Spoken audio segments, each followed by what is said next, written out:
Bon, d'abord, c'est la phase ultime d'un processus qui a commencé il y a près d'un mois, en termes de campagne. Nous avons vu la mobilisation populaire lors de nos déplacements à l'intérieur du pays, et également aussi à Conakry. Et il y a une volonté farouche que nous avons vue chez les populations, une volonté farouche de changement.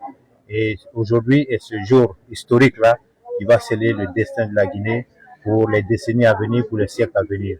Et là, je suis venu voter avec confiance, sachant que les électeurs m'accorderont leur voix, puisqu'ils ont écouté notre programme tout au long de cette campagne et ce que nous voulons faire pour la Guinée.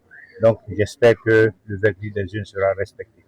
Bien sûr, les mêmes champs pour tout le monde et surtout en appeler à la conscience des uns et des autres, parce que là, il s'agit de l'avenir de chacun d'entre nous et de tout le pays.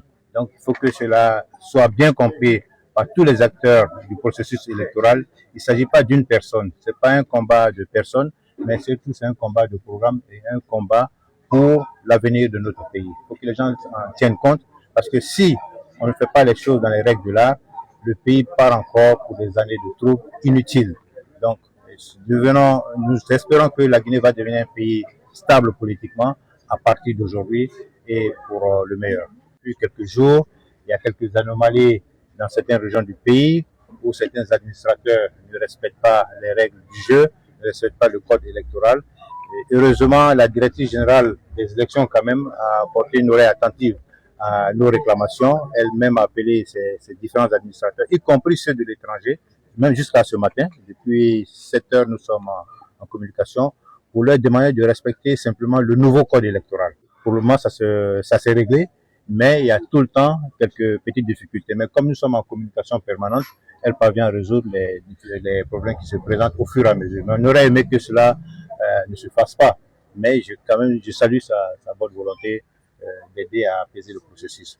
Mais il faut que les administrateurs à tous les niveaux fassent leur travail, y compris ceux qui sont à l'étranger dans nos ambassades. Ça, c'est aussi un point d'inquiétude, mais on va essayer de les résoudre au fur et à mesure. Leur avenir se joue aujourd'hui.